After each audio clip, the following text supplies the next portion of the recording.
আল্লাহ আমাদের বানিয়েছেন, পৃথিবীতে পাঠিয়েছেন, এখানে আমাদের প্রয়োজনটা কি, আমাদের এই অস্তিত্বের উদ্দেশ্যটা কি?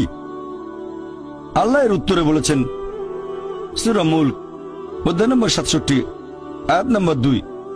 আল্লাহ বলেছেন আল্লাযী খালাকাল মাউতা ওয়াল হায়াতা, যে আল্লাহ সৃষ্টি করেছেন মৃত্যু ও জীবন পরীক্ষার জন্য। কে তোমাদের মধ্যে কর্মে উত্তম?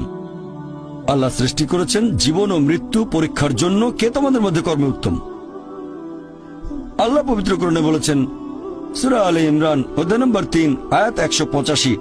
আল্লাহ বলেছেন কুল্লু নাফসিন যায়কাতুল মউত, প্রত্যেক জীব মৃত্যুর স্বাদ গ্রহণ করবে, আর চূড়ান্ত বিচার হবে রোজ কিয়ামতের দিনে। যাকে সেদিন দোজখ থেকে রক্ষা করা হবে আর বেহেশতে দাখিল করা হবে, সেই পৃথিবীর উদ্দেশ্য অর্জনে সফল কাম। কারণ এই পার্থিব জীবন ছলনাময় ভোগ ব্যতীত আর কিছুই নয়। তার মানে এই পৃথিবীতে আমাদের ইহকাল, এটা পরকালের জন্য একটা পরীক্ষা।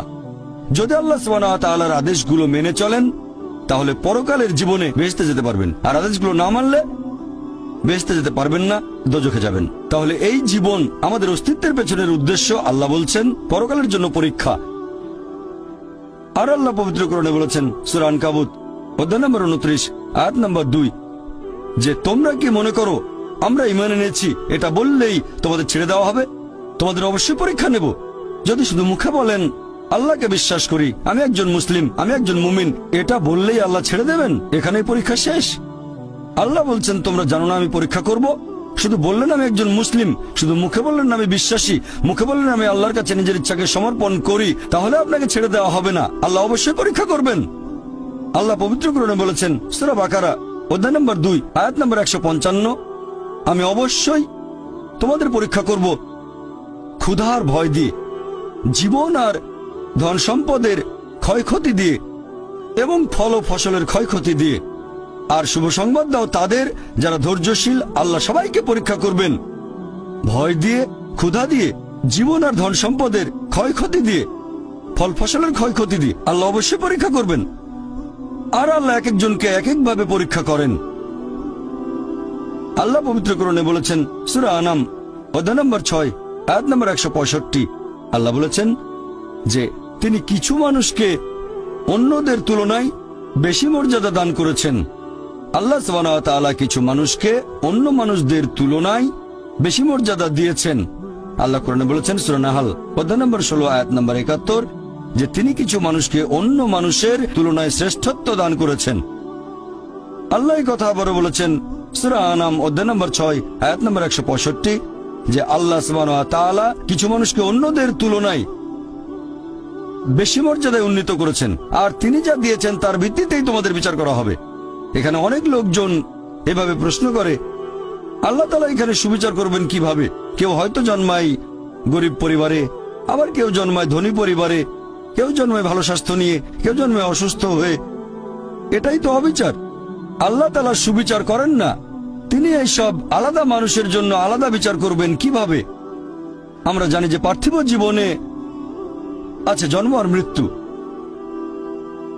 বিভিন্ন অসুখ হতে পারে, কেউ গরিব কেউ ধনী, এই সবই আসলে পরীক্ষা।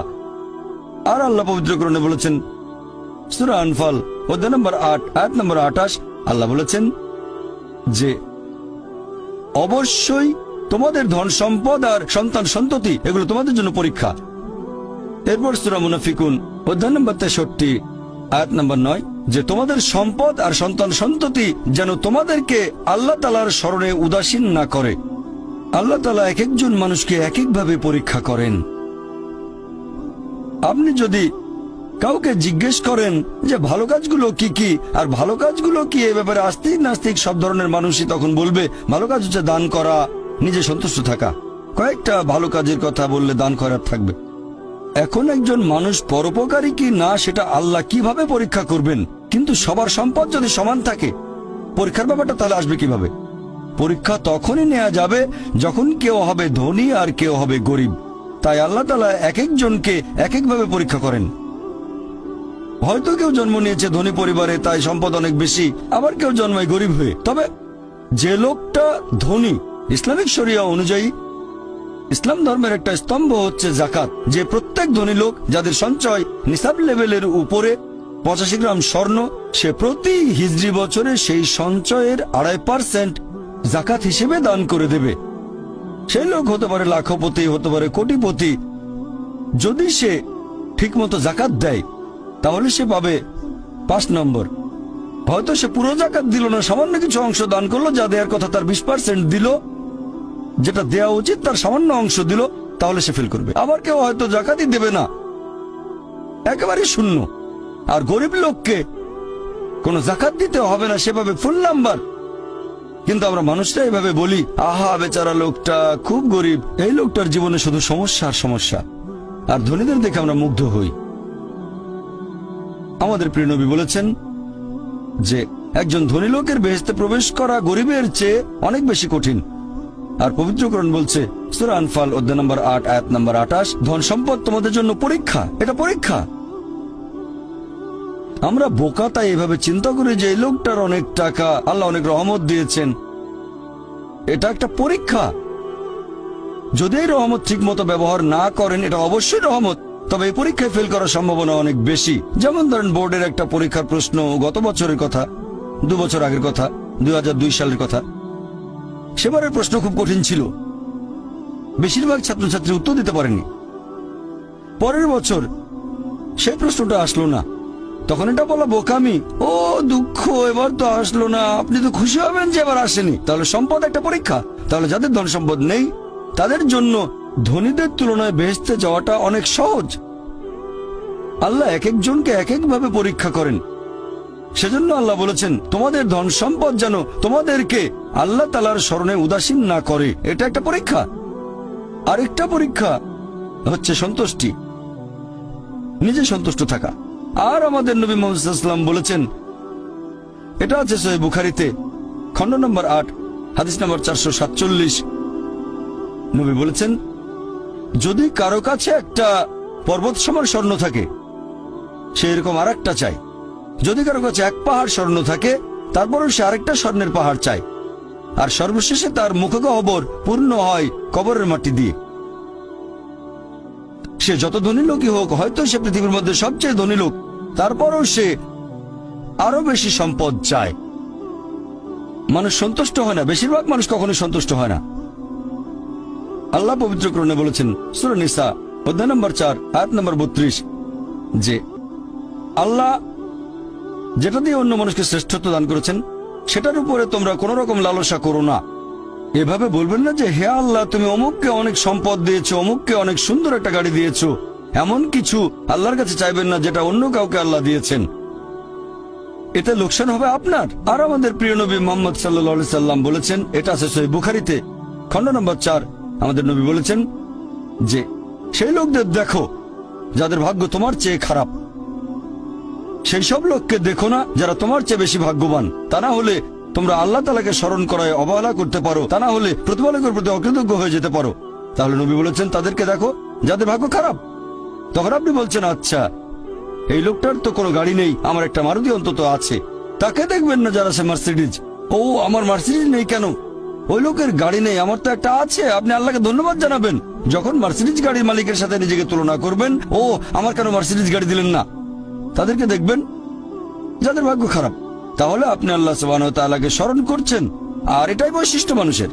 এরকম একটা গল্প যে এক লোকের মনে অনেক দুঃখ, কারণ তার কোনো জুতো নেই। তারপরে সে একটা লোককে দেখলো যার একটা পাই নেই। লোকটা অভিযোগ করতো আল্লাহর কাছে যে জুতো নেই, আল্লাহর কাছে অভিযোগ করতো আমার কোনো জুতো নেই। তারপর সেই লোকটাকে দেখলো যার একটা পা নেই, তখন সে আল্লাহকে ধন্যবাদ জানালো আমার অন্তত 2টো পা আছে। তাহলে সন্তুষ্ট হওয়া একটা পরীক্ষা। আমাদের নবী মুহাম্মদ সাল্লাল্লাহু আলাইহি ওয়াসাল্লাম বলেছেন, এটা আছে সহিহ বুখারীতে খণ্ড নম্বর 8 যে সত্যিকারের সম্পদ হচ্ছে সন্তুষ্ট হওয়া, ধন সম্পত্তি নয়। সত্যিকারের সম্পদ হলো সন্তুষ্ট হওয়া, পরিতুষ্ট হওয়া। আপনার যা কিছু আছে সেটার জন্য বলবেন আলহামদুলিল্লাহ, সকল প্রশংসা আল্লাহর। তাহলে হবেন সত্যিকারের মুমিন, হবেন সত্যিকারের বিশ্বাসী, হবেন সত্যিকারের মুসলিম, সন্তুষ্ট থাকবেন।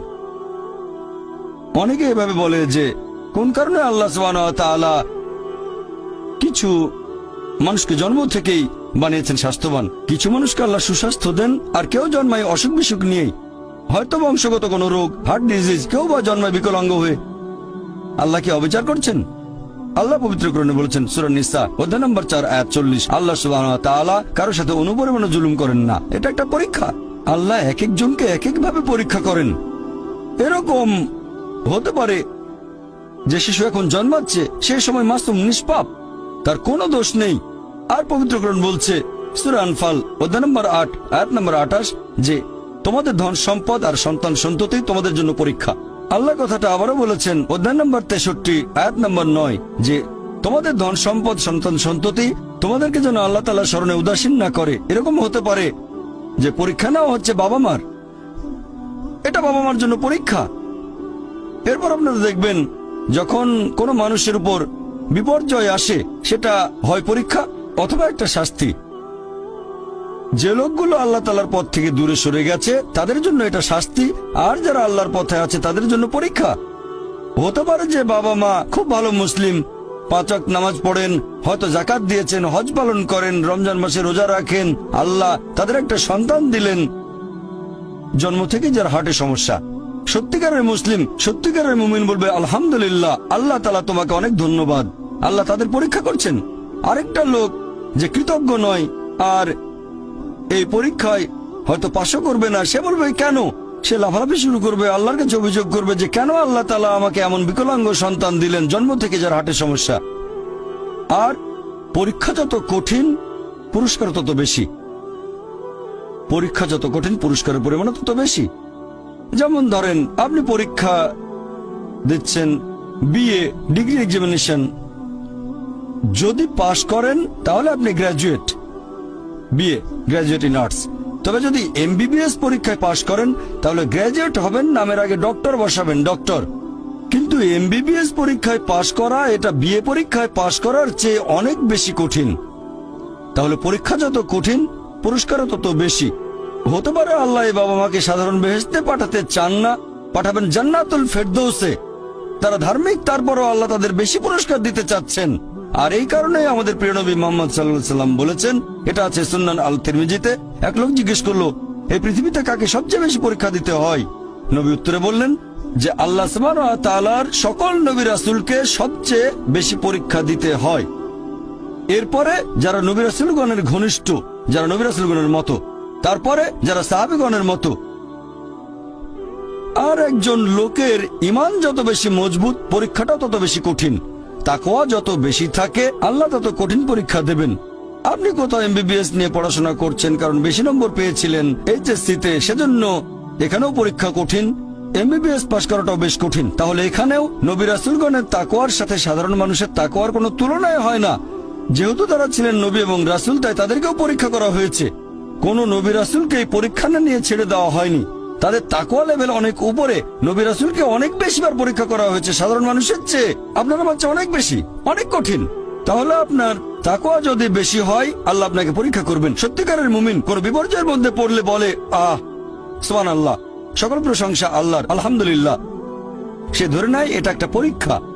কোন বিপর্যয় আসলে সেটা হয় একটা পরীক্ষা অথবা একটা শাস্তি। নবীগণের তাকওয়া অনেক বেশি, তাদের জন্য এটা শাস্তি না, এটা পরীক্ষা। আর তারা পাশ করেছেন। যদি কারো জীবনে কোনো ভালো কিছু ঘটে সেটা হয় একটা পুরস্কার অথবা পরীক্ষা। সম্পদ হতে পারে পুরস্কার অথবা একটা পরীক্ষা। ভালো কোনো কিছু ঘটলে সেটা হয় পুরস্কার নয়তো একটা পরীক্ষা। অনেকে আল্লাহর পথ থেকে দূরে সরে যায়, তারপরে বলে আমাকে সম্পদ দাও, আল্লাহর সম্পদ দেন, তারপরে তারা পরীক্ষায় ফেল করে।